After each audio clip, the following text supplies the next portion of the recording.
Hello and welcome to my new video. In my previous videos in Android reverse engineering basics playlist, we were mainly focusing on a static analysis so far. Today we will dive into a dynamic analysis, what it is, how to perform it, and what tools you typically need to do it. So let's start with the definition and key differences. Static analysis is a part of reverse engineering where you assess an APK and its components by reading and examining them, without running the app.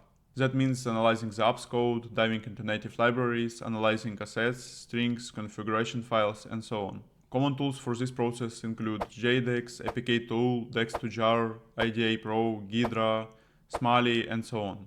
Some of these tools were already covered in my previous videos, and the rest of them we will explore in following ones. Dynamic analysis, on the other hand, is a part of reverse engineering where you assess the app during the runtime, when it's actually running on the device or emulator.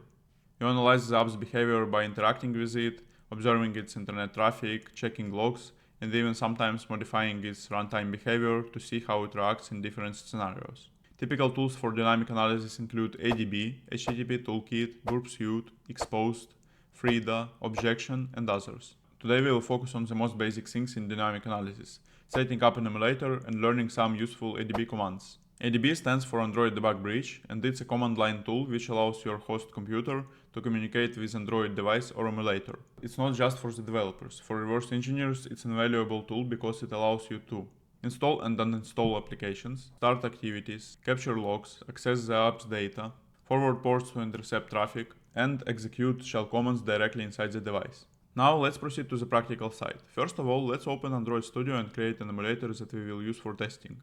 We open Device Manager and in the top tab we can see the plus symbol to create a new device. Click on it and choose Create Virtual Device. You will notice that some devices have Play Store symbol next to them. This indicates that they are using Google Play production builds.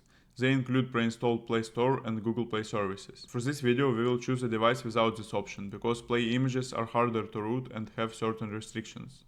A non-Play services emulator can be easily rooted with a single command, which is very useful for dynamic analysis. Let's select any non-Play services device we like. For example, I will choose Pixel 6 Pro since it has good screen dimensions. Now let's change the name of the device for clarity. I'll name it Testing. We will keep the default API level in system image, but keep in mind that for some experiments you may need a specific API or system image version. Click Finish and our new device appears in the menu. Let's launch it and wait for it to finish setup. Now I want to show you some basic ADB commands which are useful for reverse engineering tasks. Important note here. Commands may differ depending on operating system you use because of the difference in command line syntaxes. I'm using Windows, and if you use Linux or macOS, you may need to refer to the internet to find analog for these commands. But don't worry, for the majority of cases the commands are the same. We can start from the very first command, which is adb devices-l. This command shows the list of attached devices, so we can ensure our device is visible in the system. It is also helpful if there are several devices running and you want to see information about all of them. And as you can see, our emulator shows up here. If multiple devices or emulators are connected, you will need to add -s serial to target one device for subsequent commands. For further examples, I've created a sample APK. It is extremely simple, just two activities. We can proceed from the first one to the second one by clicking the button and vice versa. And also I've added simple logs in onCreate methods of these activities to also show them. So first we will start from the installation. I will not install this app directly from the Android Studio. Instead, I'll take the generated APK file and install it like the app from another developer whose APK I have. There are two ways of doing that. The first one is just to simply drag and drop the APK file on the emulator screen, and it will be installed automatically. And as you can see, the APK was installed successfully. Now let's delete the app to repeat the installation in another way. But instead of deleting the application in a usual way like we do on our smartphones, let's use an ADB command. ADB uninstall package name. And quick reminder here. If you don't know the app's package name, you can always get it from the app's Android manifest. It can be easily read using JDEX. So let's take the package name directly from it. We open JDEX, proceed with the manifest, and we see the app's package name and copy it. Now we open again the terminal and paste the package name there. And as you can see, the application was uninstalled successfully. Note that for the system pre-installed applications, you may require a separate command and root access. So a second way to install the application is to use ADB command. We use command adb install path to APK. So we can simply drag and drop our APK directly into the terminal and its path will be pasted automatically. And as we can see, the APK is installed. There is also one more similar command but with additional functionality which is the same but -r is added. ADB install -r pesto APK. The -r flag stands for reinstall. It reinstalls the application if it is already installed while preserving the app's data like user settings, databases and so on. If the application is not yet installed, this command simply installs it as usual. If you want a truly fresh state of the application with all user data removed, you can use clear cache command, which is adb shell pm clear package name. This command deletes all data associated with the application, effectively returning it to the state it would be in after the first time installation. It is useful when you want to test the application's behavior on first launch multiple times. Now let's start our application. But we will also use adb command for this purpose, which is adb shell am start -n package name / full activity class name. Just like the app's package name, the launcher activity name can be found in the application's Android manifest file. We open JDEX again to locate the launcher activity and copy its name. Note that activity name must be provided as a fully qualified class name, meaning it should include the complete package path where the activity is located. And as you can see, we successfully launched our application. Now I want to give a closer look to logcat and related commands. As you remember, I've added logs to and create methods of both activities. First, let's check them in the most common and actually comfortable way, through Android Studio. We open Android Studio, open logcat and choose our device. We also should specify the package name and the tag name. And now we can see the first tag from the main activity. Now let's proceed to the second activity. We click the button and we also see the log from the second activity. Now let's look how we can check the logs using ADB command. We can just type adb logcat and we will see all the logs, which is actually not the best idea because we will see all the system logs which we are not interested in. To exit the logcat, we press Ctrl+C, which ends the current executed task in command line.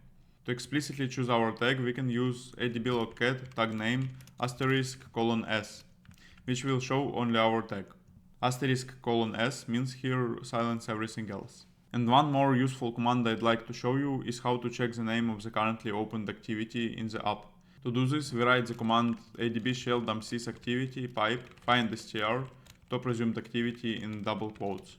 This command will return the most recent launched activity on your device, which is actually the activity of the app you are checking. However, in case if you have, for example, another applications running in the background and spamming their own activity, this command may not help.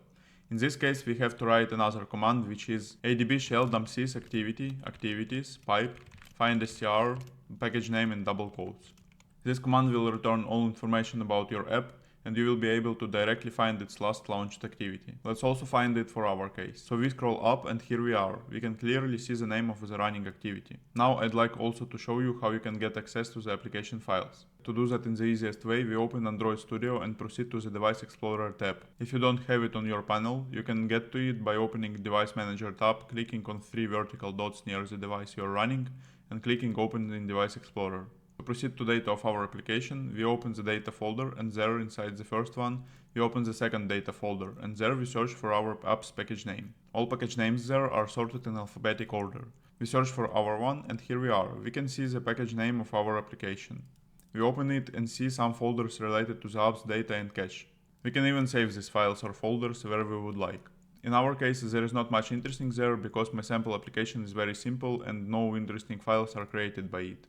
However, in real world scenario, some applications may have really important information there. For example, application may have some dropped files if it uses DEX class loading or reflection. Now let's look how we can do this using the command line. We can try this command adb shell run as package name ls/data/package name. However, we will see the message that the app must be debuggable, meaning it should have a debug build. But we can go another way to reach the purpose. To do this, we gain root access on our device by running command adb root. On the emulators with non-play services built, this command gives us root access easily.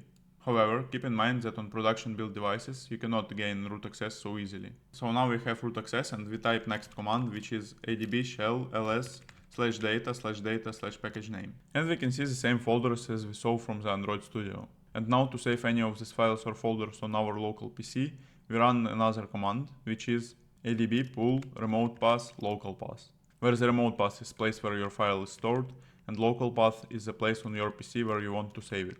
And now on the desktop we indeed see all saved files. The next few commands I'd like to show you are related to taking screenshots and screen recordings.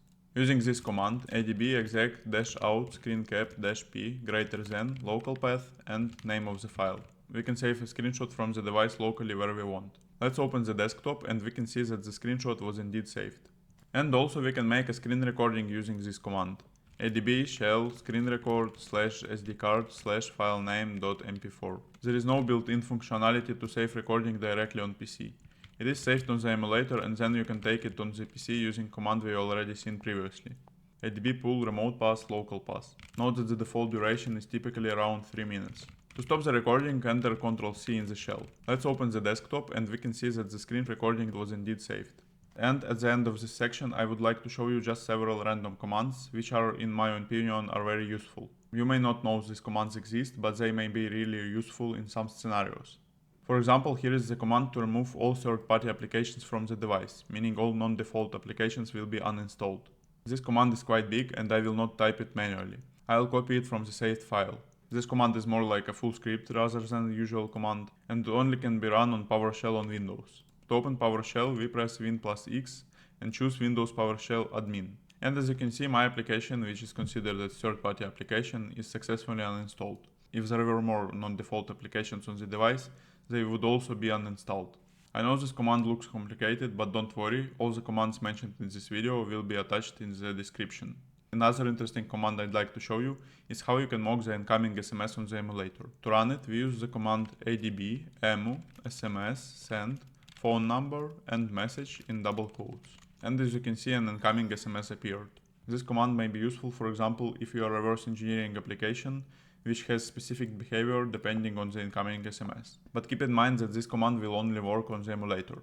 And the last command for today is ADB shell get prop. It is a command which allows you to get all information about the device. It is also possible to run this command to directly get a needed attribute. For example, ADB shell get prop raw.product.model. In this case, we will see only the model of the device. So that's it for today's video. We have gone through what ADB is and its useful commands. I actually shown you majority of commands I really use for my Android reverse engineering tasks on a regular basis. There are much more commands available and you can find them in the official documentation or on the internet, but the ones I've showed are mostly enough for usual Android reverse engineering tasks. If you like this video, please put your like and subscription, and if you have any questions or suggestions, leave your comment, I read them all. Thanks for watching.